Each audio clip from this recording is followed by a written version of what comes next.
Кезінде Қазақстан қылмыс әлеміндегі ең ықпалды криминалдық авторитеттердің бірі Рыжий Алмаз лақабатымен танылған Нәсіпбай Нәсенов болды. Ол тағдырдың қалауымен Алматыға қарады. Нәсіпбай Нәсенов 1961 жылы Семей облысында дүниеге келген. Ол қарапайым отбасында өмір сүрді. Оның айтуынша ол КСРО кезінде каратэмен айналысқан. Соның арқасында спортшылар арасындағы байланыстары болған. Қиын жылдары жастардың бір бөлігі рекеттікке, ал бір бөлігі кәсіпке кеткенде Нәсіпбай Нәсенов екінші жолды таңдады. Шағын кәсіп ашып бір жылдан кейін құбыр цехын ашты. Осы жылда Нәсенов өзінің каратэ мектебін ұйымдастырды. Аз болса да тұрақты табыс болды. Артынша оған рекетшілер келіп, кәсіпкерден табысының 30%-ын талап ете бастаған. Нәсенов ұйымдасқан қылмыстық топтың ортақ қорына ешқандай жарна төлеуден бас тартқаннан кейін оның сауда нүктелеріне шабуыл жасалып, отбасын құрып үлгерген Нәсеновтің өзіне, туыстарының өміріне қауіп төндіреміз деп бопсалап қорқытты. Бұл іс ерік жігері мықты 28 жастағы жігіттің қолына қару алуға ынталандырды. Ол айналасына каратэшілерді жинап, олар бірігіп қарақшыларға тойтарыс берді.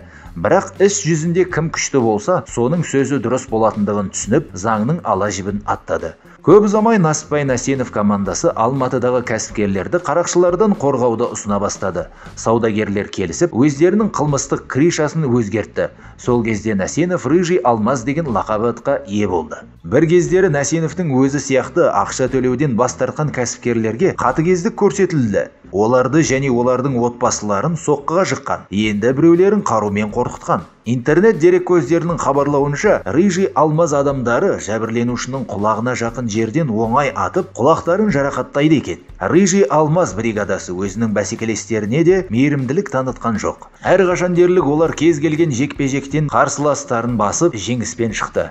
Ал жекпе-жекте оларға тең келер ешкім болмады. Рыжий Алмазбен араласпаған дұрыс деген қауесет бүкіл қалаға тез тарады. Себебі бұл қатерлі болған. Алматыдағы бұл жағдай ірі қылмыскерлерді қызықтырмай тұра алмады. Қылмыстық ықпалы көп жерге тараған Дед Хасан лақабатымен танылған Аслан Усоян алматылық қарақшылардың басшысымен кездесті. Олардың арасында қандай әңгіме болғаны белгісіз, бірақ одан кейін Нәсіпбай Нәсенов ықпалды қылмыс басшысымен үнемі байланыста болып, әрбір ірі қылмысты онымен ақылдасып отыратын. Рыжий Алмаздың қылмыстық ортаны бақылаумен айналысып жатқанын көрген Хасан ата оны Алматыға қарауға тағайындады. Сол уақыттан бері Нәсеновке қарсы шағымдары бар адвокаттар криминалдық авторитет туралы ойларын бірден өзгертіп, енді оған қарсы шығуға тырыспады. Ал Рыжий Алмаз ірі бизнесті қолға алып, тіпті Қазақстанның мұнай өңдеу заводтарын басқаруға тырысатын деңгейге жетті. Осы уақытқа дейін оның командасы толығымен бұрынғы полиция қызметкерлерінен, ауған ардагерлерді және спортшылардан тұрды. Олар бастықтың бұйрығымен өзіне қарсылық білдіретін кез келген адамды о дүниеге жібере алады деген қауесет тарады. Бұл арада бригада рекетпен тонаумен айналысып, тіпті бірнеше ойынхана құрған. Ақша көп болды. Тек мұнай мен банк компанияларының өзінен бүкіл қазақ бандиттері қызғанышпен қараған пайда келді. 1996 жылы Қазақстан билігі менменшіл қарақшыларға өз күшін көрсетуге шешім қабылдады. Ең бірінші соққы алғандардың бірі Рыжий Алмаз болды. Күштік құрылымдар оның рекеттікке, атыс қару-жарақ сақтауға қатысы барын және салық төлеуден жалтарғанын дәлелдей алды. Бірінші болып оған қарсы куәлік берген жаңа арқа туристік агенттігінің қызметкерлері Рыжий Алмазды ірі көлемде ақша бопсалады деп айыптады. Дәл осы іс сот отырысында басты болды. Криминалдық басшы қамауға алынып 7 жылға бас бостандығынан айырылды. Қылмыстық ортада ықпалы және көп ақшасы бар ол түрмеде ерекше қайғырған жоқ. Осы уақытқа дейін сотталғандардың көбі Нәсіпбай Нәсенов патшадай отырды дейді. Оның камерасында кондиционер, теледидар мен тоңазытқыш болатын. Олар әрқашан сырттан келетін дәмді тағамдарға толы болған. Бірақ мұндай ұзақ мерзім қылмыстық авторитетті қанағаттандырмады. Жарты жылдан кейін республиканың жоғарғы сотының шешімімен Нәсіпбай Нәсенов денсаулығына байланысты бостандыққа шықты.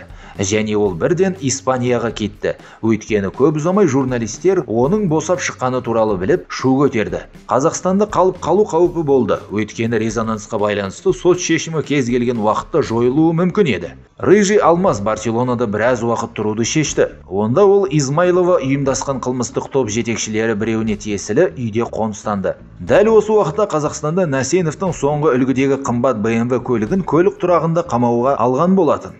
Ұзақ уақыт бойы ешкім көлікті қайтармаған соң, қарапайым көлікке қарыз көлемі өсті. Сөйтіп бір күні полиция бастығынан көлікті сату және қауіпсіздік қызметінің кассасына ақша салу туралы бұйрық шықты. Бірақ аукционға ешкім келмеді. Содан кейін көлік арзан болмашы бағамен сатылымға ұсынылды. Бірақ соның өзінде Рыжий Алмасқа тиесілі көлікті ешкім сатып алғысы келмеді. Адамдар қорықты. Осыдан кейін BMW автокөлігі полицейлердің балансына берілді. Кейін онымен Алматы қалалық ішкі істер басқармасының штаб бастығы полиция подполковнигі Өмірзақовты тасымалдайтын болды. Сонымен бірге 1998 жылы 21 наурызда Алматы облысының 19 Қазан ауылының маңында кәріз құбырынан отставкадағы полиция подполковнигі Федор Кимнің мүрдесі табылды. Дәл осы кісі жаңа арқа серіктестігінің күзет қызметінің бастығы болған. Соның арқасында Рыжий Алмазға үкім кесілген.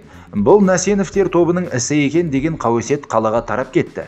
Бұл расымен солай ма, жоқ па, әлі белгісіз. Нәсіпбай Нәсеновтің өзі 1998 жылы 31 мамырынан 1 маусымына қараған түні Барселона маңындағы зәулім сарайда өлтірілген. Алғашында билік өкілдері құрбанның кім екенін білмей абдырап қалды. Оның жанынан төлқұжаты табылды.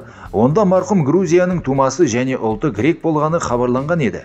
Біраз уақыттан кейін ғана мәйіттің қазақ мафиясының кіндік әкесі Рыжий Алмаз лақап аты бар Нәсіпбай Нәсеновке тиесілі екенін анықтау мүмкін болды.